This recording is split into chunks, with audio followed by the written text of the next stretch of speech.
Hello and welcome. This is Wilrens for Create a Learning Site, the place to go deeper in your understanding of the Bible. Sometimes leftovers taste better than the original meal. This may be one of those times. I have 3 items again. And the first one really builds on last month's issue. I argued that the book of Revelation is the gospel.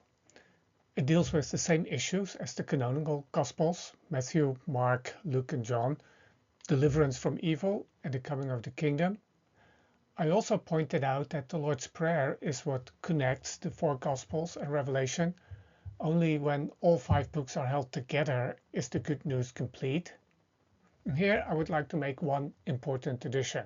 That's the leftover from last time.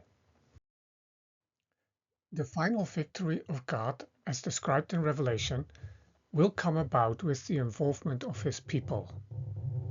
Yes, the Lord's Prayer finds its ultimate answer in Revelation, but it is not a prayer for the second coming. It is not a cry for God to finally come and end it all. It is far more concrete and immediate than that. God's kingdom and will are to find realization and execution within history in the circumstances of our lives. In other words, believers play an active part in the coming of the kingdom and the defeat of evil. This is part of the warp and woof of Revelation. We'll take a quick look at the most obvious examples of this. In Revelation 12, the dragon fails at every turn to devour the child once it is born in verse 4, to maintain a position in heaven in verse 7 through 12, in his pursuit of the woman in verse 13, and in his attempt to sweep her away, verse 15. Believers play a part in this battle through their word of testimony and their willingness to die if need be. That's verse 11. In Revelation 13, the beast makes war on the saints and conquers them. Here, the beast appears to have gained the upper hand. This is a parallel to Revelation 11 verse 7, where the beast makes war on the 2 witnesses and conquers and kills them. But notice in chapter 11 that they are dead for only 3.5 days, a remarkably short time and a contrast to the 3.5 years of effective ministry. The beast's apparent victory in chapter 11 is short-lived. The same is true in chapter 13. Because in Revelation 17 verse 14 we read of this war again.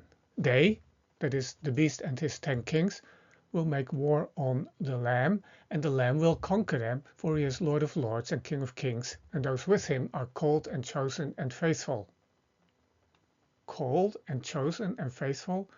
Who would that be? The phrase does not describe angels, but humans. The tide has turned. It is now the saints who are overcoming the beast. In Revelation 19 verse 11 and following, we read about the rider on the white horse, accompanied by the armies of heaven arrayed in fine linen, white and pure, verse 14. This is not the second coming, when Jesus will come with the clouds, not on a horse, and the angels are not angelic. Instead, this describes something that is true throughout the church age. Just a few verses earlier, in chapter 19, we read that the bride has clothed herself with fine linen, bright and pure, which is interpreted as the righteous deeds of the saints, 19 verse 8. As ChatGPT pointed out to me, quote, "Heaven's armies wear linen, not armor, because righteousness, not violence, wins the war." Clearly then, those wearing fine linen here in chapter 19 are once again the saints. They make up the armies of heaven. Their righteous deeds are what counts. Thus, the kingdom comes in this way. In their lives, his will is done. Not just at the end, now. ChatGPT again, quote, "This isn't just prophecy, it's participation. The kingdom isn't on pause, waiting for an ending. It's advancing through the faithful who live it now." Okay, second item on Zechariah, joining God in the fight.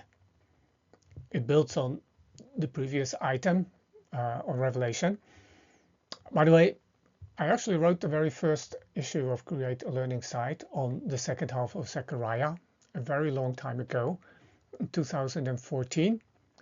But while reading Zechariah recently, I found an interesting Old Testament counterpart to what we've just been talking about regarding the book of Revelation. One of the themes in Zechariah is that God will empower his people for the final confrontation, endowing them with unbelievable vigor and vitality. Three passages especially speak of this: Zechariah 9 and 10 and 12, but it's a theme throughout the second half of the book. In Zechariah, as in other Old Testament prophets, the eschatological war is entirely described as one of Israel against the nations, with all the messiness and bloodiness that results of fighting with blades and spears. Quote, Zechariah 10 verse 5, trembling the foe in the mud of the streets. The text is intoxicating and repulsive at the same time.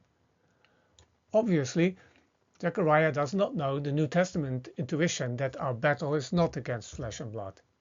Understandably, for Old Testament Israel, evil usually showed up in the form of invading armies, of humans. Taking this into account and reinterpreting Zechariah in the light of the New Testament, we find a clear confirmation of the conclusion reached in the previous section. The final victory over evil, nations or otherwise, comes about with the active participation of God's people, even though the actual fighting will look rather differently. Item 3 on the image of God in Assyria, a completely different topic.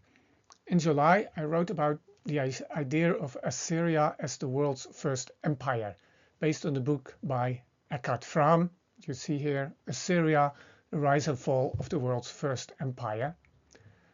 There's a fascinating quote from that book. It illuminates the concept of the image of God as used in Genesis 1 verse 26. The quote reads, unlike the monarchs of other periods of Mesopotamian history, Assyrian kings never claimed that they were actual gods. Their written names are not preceded by the divine determinative, that is, a particle indicating that the name that follows belonged to the category gods. And there were no temples specifically dedicated to their cult. But because of their power, the kings were very much perceived as godlike. Comparisons with the sun god Shamash, the paragon of justice, were particularly common, and many Assyrian texts use Shamash's sacred number, 20, to write the title king. In 669 BC, Adad Shumu Usur, a prominent scholar, wrote to King Esarhaddon, quote, the king, the lord of the lands, is the very image of Shamash. And in another letter, the same Adad Shumu Usur establishes an interesting tripartite hierarchy that places the king at the intersection between the world of the gods and that of ordinary human beings. Another quote from the scribe, they say thus, man is the shadow of God, but man is nothing but the shadow of man. The king, he indeed is the true likeness of God. In ascribing this image to all humans, not merely the king, Genesis marks a radical and revolutionary departure from the world around it.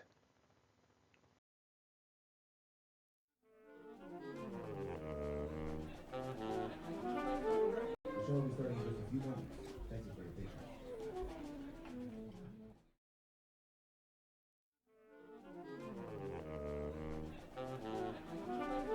The show will be starting in just a few moments.